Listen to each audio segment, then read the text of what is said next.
Eu ainda acredito muito que os Estados Unidos e a Europa estão no mesmo time. E eu acho que isso você sabe, às vezes sou criticado como um hiperrealista, certo? Eu penso na política externa puramente em termos de valores transacionais. O que os Estados Unidos ganham com isso? O que o resto do mundo ganha com isso? E tento, você sabe, focar tão puramente no valor transacional disso que às vezes ignoramos o lado humanitário ou moral.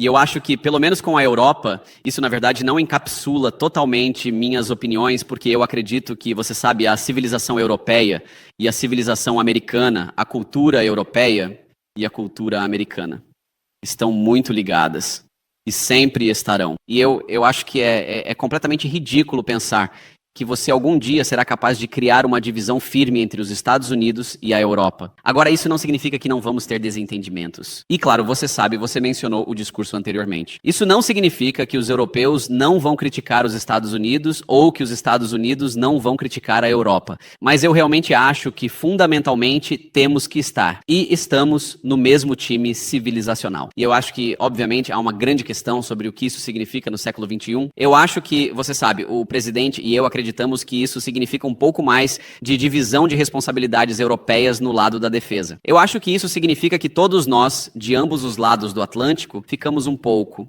confortáveis demais com a postura de segurança dos últimos 20 anos e que, francamente, essa postura de segurança não é adequada para enfrentar os desafios dos próximos 20 anos. Então, há muitas maneiras pelas quais esta aliança evoluirá e mudará da mesma forma que a aliança evoluiu e mudou de 1945 a 1975 e de 1975 a 2005. Eu realmente acho que estamos em uma dessas fases, em que teremos que repensar muitas questões importantes, mas acredito que devemos repensar essas grandes questões juntos. Essa é uma crença fundamental, tanto minha quanto do presidente, e você sabe, você mencionou que esta é a terceira vez que falo com o grupo da Conferência de Segurança de Munique, obviamente das primeiras vezes, foram em Munique. E sempre me lembro com muito carinho, é claro que da primeira vez, foi como senador dos Estados Unidos representando Ohio. E estou feliz que você tenha passado um mês em Dayton. Eu amo Dayton. É meio que a cidade grande mais próxima, se você pode chamá-la de cidade grande, de onde eu cresci. Mas naquele primeiro painel, eu estava naquele painel e também David Lammy, que na época era um humilde membro da oposição, e claro, agora é o grande secretário de Relações Exteriores do Reino Unido, e ele e eu nos tornamos bons amigos. Ainda acho que esta aliança europeia é muito importante, mas acho que para ela ser importante e para sermos verdadeiros amigos uns dos outros, acho que somos realmente amigos. Precisamos falar sobre as grandes questões, e sei que isso é uma parte importante do que todo este grupo faz. Então estou feliz por estar aqui. Ótimo, muito obrigado. E acho que a mensagem chegou à Europa de que precisamos assumir uma parte significativamente maior do fardo. E como você sabe, também estamos tentando gastar mais. Alguns estão gastando realmente muito mais, outros estão um pouco atrasados, mas estamos nos movendo na direção certa, eu acho. Deixe-me passar para uma questão realmente concreta e urgente: a Ucrânia. A administração Trump, pelo que vimos na mídia, etc., parece concordar com a maioria de nós na Europa, que infelizmente a Rússia não parece estar realmente disposta a encerrar esta confrontação militar. Se essa é a avaliação, se essa é a nossa avaliação coletiva, você poderia falar um pouco sobre a estratégia do EUAR para o futuro? Todos nós queremos que esta guerra termine. E deixe-me dizer, como um comentário muito pessoal, eu acho que a administração Trump fez a coisa certa ao iniciar este processo de conversar com os ucranianos, conversar com os russos, mas os russos parecem não estar interessados no tipo de acordo, entre aspas, que poderia ser oferecido a eles. Então, fale um pouco conosco sobre como você vê os próximos passos. Sim, então deixe-me dizer algumas coisas sobre isso. Em primeiro lugar, agradeço suas amáveis palavras sobre a administração. Obviamente, acho que foi a coisa certa a fazer para nós iniciarmos o processo de negociação. Acho que por muito tempo os russos e os ucranianos têm estado em combate. Obviamente, houve muitas mortes de ambos os lados. Houve muita perda de vidas inocentes.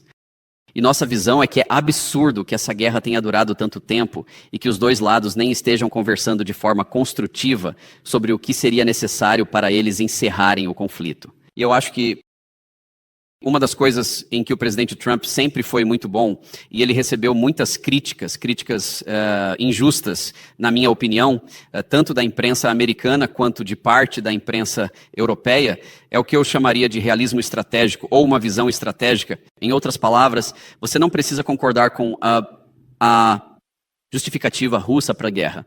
E certamente, tanto o presidente quanto eu criticamos a invasão em grande escala, mas você tem que tentar entender de onde o outro lado está vindo para acabar com o conflito. E eu acho que é isso que o presidente Trump tem sido muito deliberado em fazer, que é realmente forçar os russos a dizerem: aqui está o que gostaríamos para acabar com o conflito.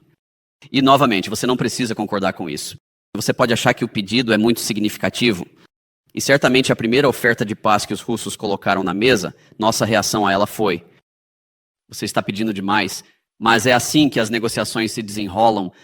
E eu não diria, eu ainda não estou tão pessimista quanto a isso. Eu não diria que os russos não estão interessados em resolver essa questão. O que eu diria é que, neste momento, os russos estão pedindo um certo conjunto de requisitos, um certo conjunto de concessões para acabar com o conflito. Achamos que eles estão pedindo demais, certo? E então, obviamente, os ucranianos importam muito. Eles são o outro lado, eles são a outra parte, pelo menos no conflito direto. E temos que perguntar, o que os ucranianos, o que eles precisam para, trazer este conflito a uma conclusão bem-sucedida? E vamos continuar a ter essa conversa. Agora, o que o presidente disse é que ele se afastará se achar que não está fazendo progresso. E eu acho que, você sabe, cerca de uma vez a cada 4 ou 5 semanas, você ouvirá algum oficial americano, ou às vezes vários oficiais americanos dizerem: esta é uma semana em que precisamos dar mais um passo. E, em particular, o passo que gostaríamos de dar agora é que gostaríamos que tanto os russos quanto os ucranianos realmente concordassem com algumas diretrizes básicas para se sentarem e conversarem entre si. Obviamente, os Estados Unidos estão felizes em participar dessas conversas, mas é muito importante que os russos e os ucranianos comecem a conversar entre si. E achamos que esse é o próximo grande passo que gostaríamos de dar. E por que isso é importante? A razão pela qual isso é importante é porque, novamente, mencionei os russos, mas também os ucranianos têm sido meio que eles colocaram um papel em nossas mãos, que diz: isto é o que precisaríamos para trazer este conflito a uma resolução bem-sucedida do nosso ponto de vista. E há um grande abismo, previsivelmente, entre onde os russos e os ucranianos estão, e achamos que o próximo passo na negociação é tentar fechar esse abismo. Achamos que é provavelmente impossível. Para nós mediar isso inteiramente, sem pelo menos alguma negociação direta entre os dois, e é nisso que nos concentramos. Mas eu ainda não sou um pessimista sobre isso. Quero dizer, obviamente, você sabe, os russos e os ucranianos ainda não chegaram lá, porque a luta ainda está acontecendo. Você sabe, os ucranianos, Sr. Benir, disseram que concordariam com um cessar-fogo de 30 dias. Apreciamos isso. O que os russos disseram, novamente, você não precisa discordar disso, mas é importante entender de onde vem o outro lado. O que os russos disseram é: um cessar-fogo de 30 dias não está em nosso interesse estratégico. Então tentamos ir além da obsessão com o cessar-fogo de 30 dias e focar mais em como seria o acordo de longo prazo e tentamos consistentemente avançar nesse sentido. Um ponto final que eu gostaria de fazer sobre isso, acho que isso provavelmente não surpreenderia ninguém na sala, mas há muitas pessoas assistindo que não estão na sala, é uma frustração que tivemos, hein? Francamente, com ambos os lados, é que eles se odeiam tanto que, se você tiver uma conversa de 1 hora com qualquer um dos lados, os primeiros 30 minutos são apenas eles reclamando sobre alguma queixa histórica. Sim. De 4 anos atrás, 5 anos atrás, 10 anos atrás, olha, entendo. Eu entendo que as pessoas não travam guerras umas contra as outras sem muitos ressentimentos e muitos problemas, mas estamos tentando, tanto quanto possível, desempenhar um papel construtivo em avançar a conversa de paz. O que eu vou dizer, apenas para ecoar algo que o presidente Trump disse muitas vezes, mas acho que vale a pena repetir, é que nossa forte opinião é que a continuação deste conflito é ruim para nós, é ruim para a Europa, é ruim para a Rússia e é ruim para a Ucrânia. Acreditamos que, se a razão prevalecer aqui, podemos trazer isso para uma paz duradoura, que será economicamente benéfica tanto para os ucranianos quanto para os russos. E, mais importante, interromperá o fim da destruição de vidas humanas. Acho que as pessoas não valorizam isso o suficiente sobre nosso presidente aqui nos Estados Unidos. Ele tem um impulso humanitário genuíno em relação a isso. Ele odeia ver pessoas inocentes perdendo suas vidas. Ele odeia até mesmo soldados perdendo suas vidas em conflitos desnecessários. Ele só quer que a matança pare, e isso continuará a ser a política dos Estados Unidos. Mas, obviamente, como todos vocês viram, navegaremos por essa política e reagiremos à medida que as partes nos trouxerem suas queixas. Ótimo, muito obrigado mesmo. Se eu puder apenas oferecer 2 observações sobre isso, acho que para nós, europeus vivendo como vizinhos da Ucrânia e, se quiser, também como vizinhos da Rússia, começamos a entender que o que estamos vendo aqui não é apenas a guerra defensiva da Ucrânia contra a agressão russa, é também um confronto que coloca em risco toda a segurança europeia. Em outras palavras, é indiretamente. Nossa defesa também. Não é apenas a Ucrânia. E é por isso que estamos tão desesperadamente interessados em ver que isso chegue ao fim, esperançosamente. E eu acho que o verdadeiro desafio para as negociações e para uma conclusão disso será que seja duradouro e não rompido nos próximos 3, 6 ou 9 meses, novamente. Permita-me, senhor vice-presidente, já que temos tão pouco tempo a tantas questões, se você permitir, deixe-me passar para outra questão, China. Esse é um ponto-chave. Como entendemos, um desafio-chave para os Estados Unidos, para sua política externa. Também é de enorme interesse para nós na Europa. Então, os Estados Unidos definiram a China como o principal desafio estratégico para o futuro nos próximos, provavelmente, muitos anos. Esta também tem sido a justificativa, o raciocínio, quando membros da sua equipe americana nos dizem: os Estados Unidos devem estar muito mais presentes na Ásia e, portanto, precisarão reduzir sua presença, sua força, etc., na Europa. Mas agora, há alguns sinais na mídia de que o governo dos Estados Unidos, que a Casa Branca pode realmente estar interessada em um acordo estratégico com a China, talvez até incluindo Taiwan. Você poderia falar um pouco sobre a estratégia da China na administração Trump? Sim, então eu não vi esses relatórios que você mencionou, um acordo estratégico sobre Taiwan, então eu não falaria sobre isso. Certamente diria que não houve conversa entre nossos governos sobre um acordo estratégico nessa questão específica. O que discutimos, claro, é que não podemos absorver o excedente do produtor de todo o mundo. Esse tem sido o papel da economia americana nos últimos 30 anos, em alguns casos em relação à Europa. E, a propósito, não culpamos, por exemplo, os alemães por seguirem uma política que fortalece seus exportadores. Nós apenas gostaríamos que a liderança americana tivesse seguido uma política que fortalecesse nossos exportadores, porque agora nos encontramos em uma posição muito precária. Quando digo nós, refiro-me a todo o Ocidente, refiro-me à aliança da OTAN, refiro-me aos Estados Unidos e à Europa. Ou seja, nos tornamos em um mundo de cadeias de suprimentos, hipercomplicadas e hiperglobalizadas, cada vez mais dependentes de países que podem não ter nossos melhores interesses em mente. E mesmo que sejam parceiros comerciais razoavelmente decentes, ainda é um pouco arriscado colocar todos os seus ovos em uma única cesta proverbial economicamente. E o que o presidente disse é que devemos reequilibrar a economia global em relação à China. Não podemos absorver centenas de bilhões de dólares, perto de $1 trilhão por ano em superávit anual, a maior parte vindo da República Popular da China. E o que isso vai significar no reequilíbrio é que achamos que a RPC vai ter que francamente deixar sua própria população consumir um pouco mais. Eles mantiveram os níveis de consumo baixos para aumentar essas exportações massivas.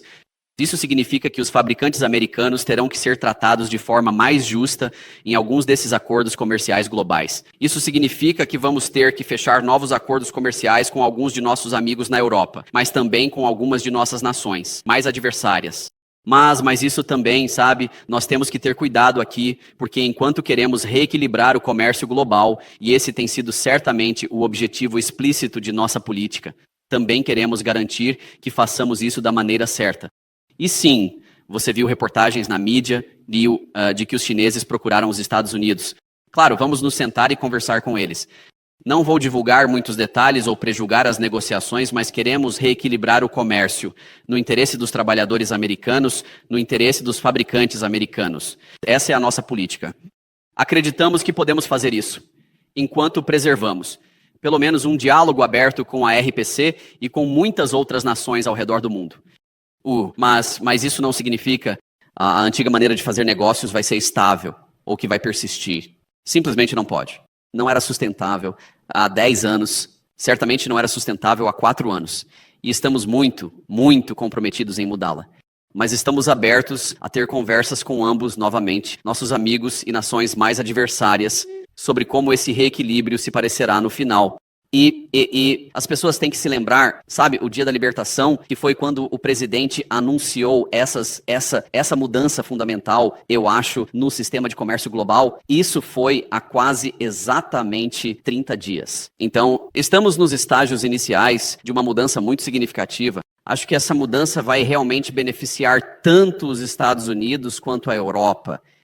Mas é fundamental que isso aconteça e vai acontecer sob a liderança do presidente Trump. Tudo bem.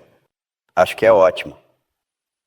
Se houver discussões iniciais entre vocês e os chineses, poderia expandir um pouco mais sobre quais seriam suas expectativas para uma discussão bem-sucedida entre a UE e os EUA sobre essas questões comerciais? Há alguma mensagem que possamos levar para nossos amigos em Bruxelas? Porque isso também é, do nosso ponto de vista, obviamente, uma questão muito urgente. Sim, então, para simplificar, e obviamente tivemos ótimas conversas com muitos de nossos amigos europeus em níveis muito altos, entre, você sabe, o presidente e chefes de Estado, entre mim e funcionários dos governos europeus, mas também com representantes comerciais e também os detalhes técnicos muito específicos dos acordos comerciais. Então, essas conversas estão em andamento, mas vou apresentar alguns princípios gerais. Acho que o primeiro é que, novamente, a América quer que seus exportadores e, por implicação, seus trabalhadores sejam tratados de forma muito mais justa. Queremos que os mercados americanos e com licença. Da mesma forma que os mercados americanos têm estado abertos a muitos produtos europeus, gostaríamos que muitos mercados europeus estivessem abertos a produtos americanos. Agora, há um componente agrícola nisso, há um componente de manufatura de valor agregado nisso. Achamos que temos, tanto no software quanto no lado mais tecnológico, algumas grandes empresas de tecnologia de defesa, onde, por um lado, temos nossos amigos europeus dizendo: queremos realmente fortalecer nossa defesa, queremos compartilhar mais o fardo. Mas, por outro lado, parece que alguns de nossos amigos europeus estão menos abertos para negócios. Se as empresas que vendem software e hardware são americanas, bem, achamos que isso é inconsistente. Achamos que temos alguns dos melhores hardwares e softwares militares do mundo. E pensamos que parte de ser bons aliados é sim. Obviamente queremos que os europeus assumam um papel maior na defesa continental, mas também achamos que há muitas grandes empresas americanas com as quais eles podem trabalhar. E assim, novamente, isso não precisa ser uma dinâmica de soma zero. Isso pode ser uma relação muito sinérgica. Mas o princípio fundamental é que achamos que a maioria das nações no mundo tem sido muito dura com os exportadores e empresas americanas.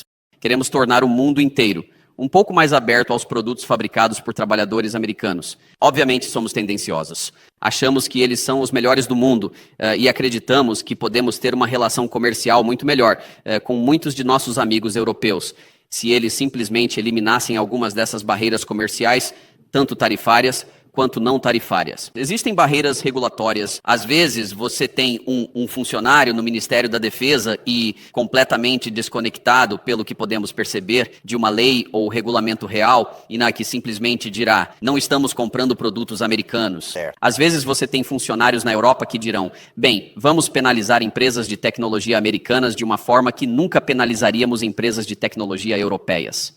Só queremos um pouco mais de justiça, ou para usar a palavra favorita do presidente, reciprocidade. E novamente, com a Europa, achamos que essa é uma conversa muito fácil de ter. Esperamos que nossos amigos europeus concordem.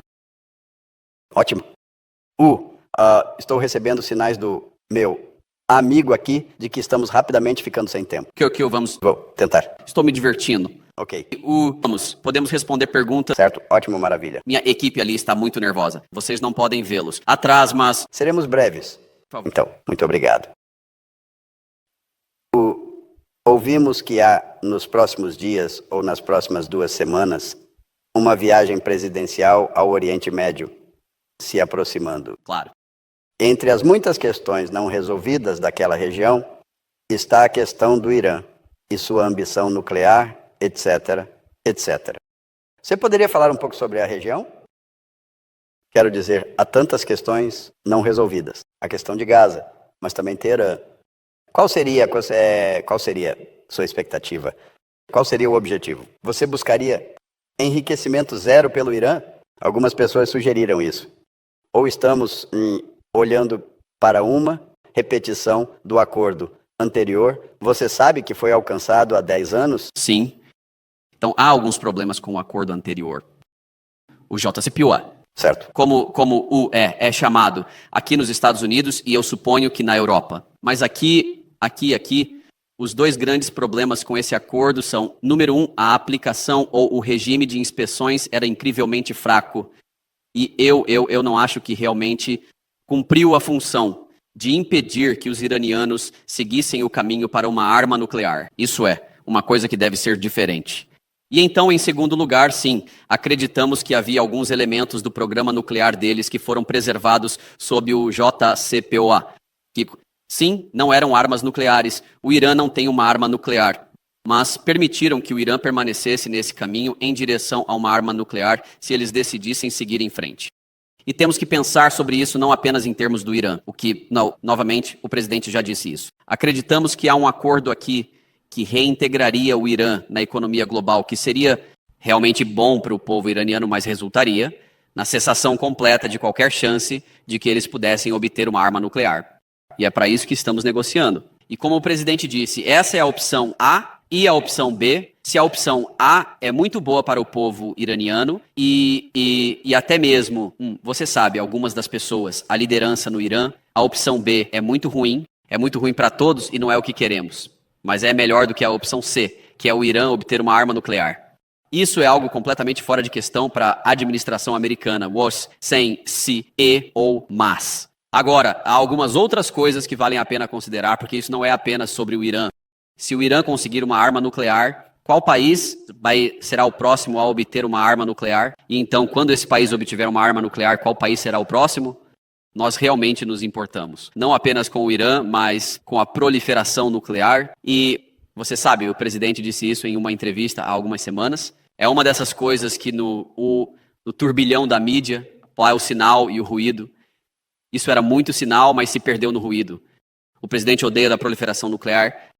Eu odeio a proliferação nuclear. E eu acho que o presidente estaria muito aberto a sentar-se com os russos e os chineses e dizer, olha, vamos colocar isso em um lugar muito melhor. Vamos reduzir o número de armas nucleares que existem no mundo em geral. Obviamente, essa não é uma conversa para amanhã, essa é uma conversa, se Deus quiser, para daqui a alguns anos. Mas não há como chegar a essa conversa se você permitir que múltiplos regimes ao redor do mundo basicamente entrem nessa corrida por uma arma nuclear. E realmente achamos que se o dominó do Irã cair, você verá proliferação nuclear por todo o Oriente Médio. Isso é muito ruim para nós. É muito ruim para nossos amigos. E é algo que achamos que não pode acontecer. Então, sem prejulgar as negociações, diria que até agora tudo bem. Estamos muito satisfeitos com a forma como os iranianos responderam a alguns dos pontos que levantamos. Estamos muito satisfeitos que alguns dos intermediários, o papel que desempenharam, os omanenses em particular, desempenharam um papel muito positivo e somos muito gratos por isso. Então, até agora estamos no caminho certo. Mas isso vai terminar em algum lugar e terminará ou com o Irã eliminando seu programa nuclear, seu programa de armas nucleares. Eles podem ter energia nuclear civil, certo? Nós não nos importamos com isso. Mas deixe-me fazer esta pergunta básica. Qual regime no mundo tem energia nuclear civil e enriquecimento sem ter uma arma nuclear? E a resposta é ninguém.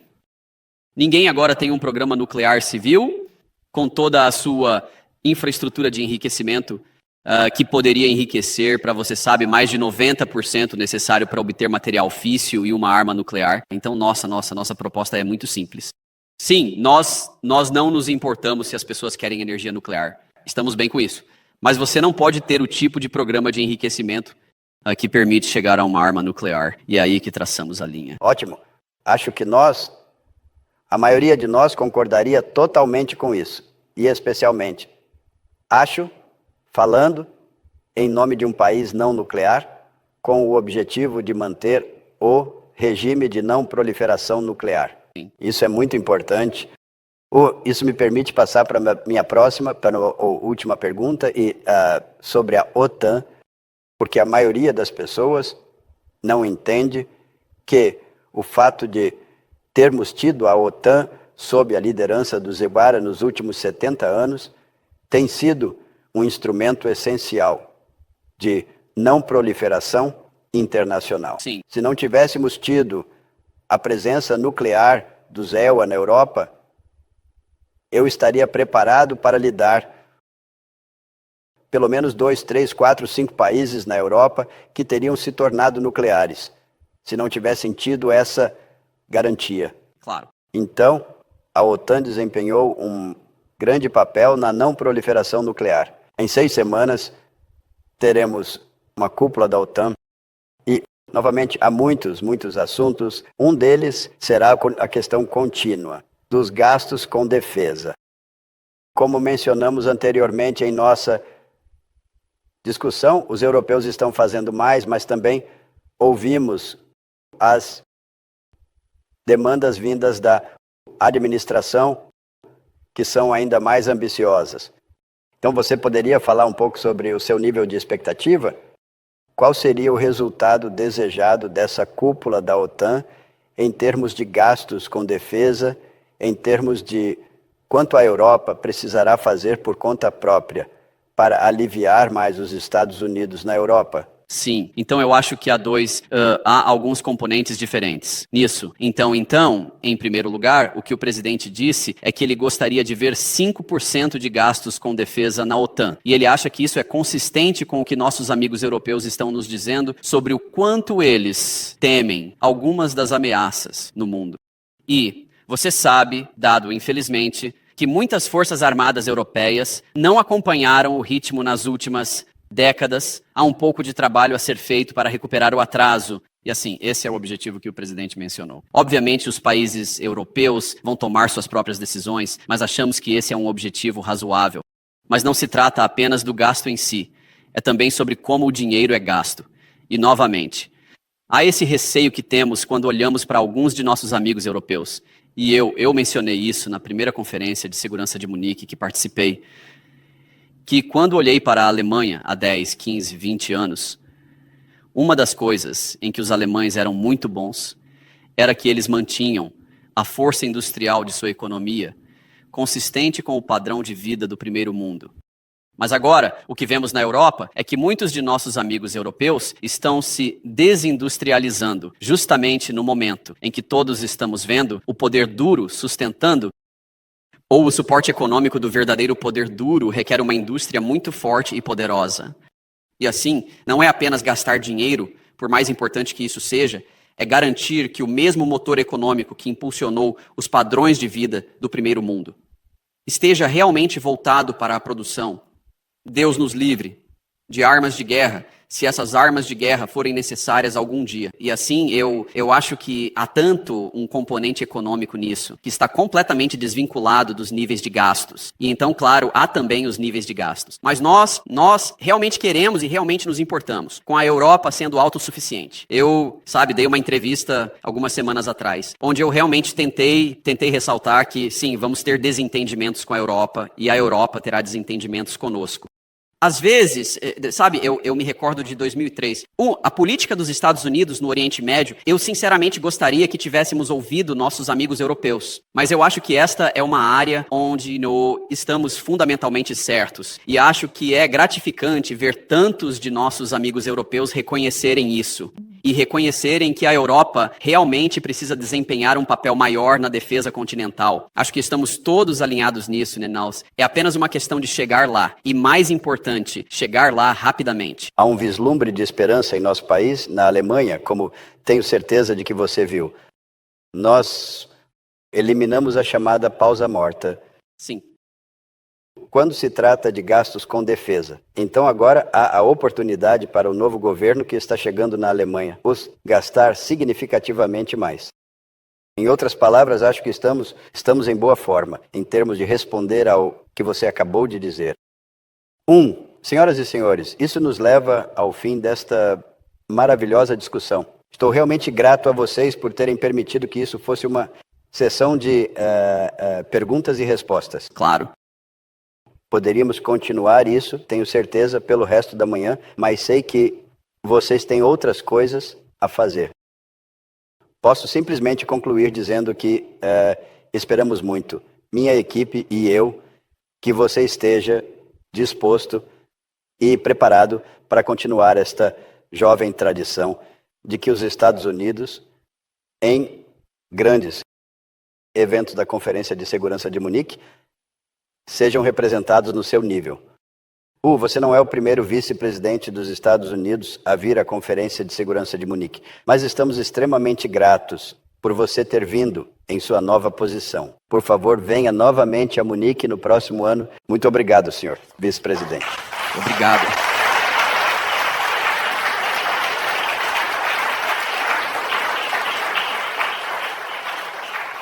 Então se eu puder apenas dizer algumas coisas em conclusão. Primeiramente, eu aprecio as palavras gentis e agradeço o convite para voltar. Eu não tinha certeza, depois de fevereiro, se receberia o convite de volta, mas é bom saber que ele ainda está de pé. Pensamos sobre isso. Em segundo lugar, já que você mencionou a Alemanha, eu queria, do presidente, emitimos nossas felicitações ao chanceler Merz e sei que teremos uma conversa com ele nos próximos dias, mas estamos ansiosos por isso. E o ponto final que eu gostaria de fazer você sabe, não para relembrar o que está naquele documento, mas uma das coisas que eu disse naquele discurso que não teve tanta repercussão, mas que eu achei tão importante, é que tudo o que eu disse ali se aplicava tanto à administração americana anterior quanto a qualquer governo na Europa. Sim. E eu acho que isso... Eu digo isso do fundo do coração e como amigo, que há um equilíbrio entre policiar os limites do discurso e debate democrático e perder a confiança do nosso povo, cada país. E todos nós vamos traçar as linhas de forma um pouco diferente. Cada país diz que há coisas que estão fora do âmbito do debate político. Eu entendo isso, aceito isso, e estou bem se um país vai traçar essas linhas de forma um pouco diferente dos Estados Unidos. Mas eu acho que todos nós, incluindo especialmente os Estados Unidos, temos que ter cuidado para não traçar as linhas de tal forma que acabemos minando a própria legitimidade democrática sobre a qual toda a nossa civilização se sustenta.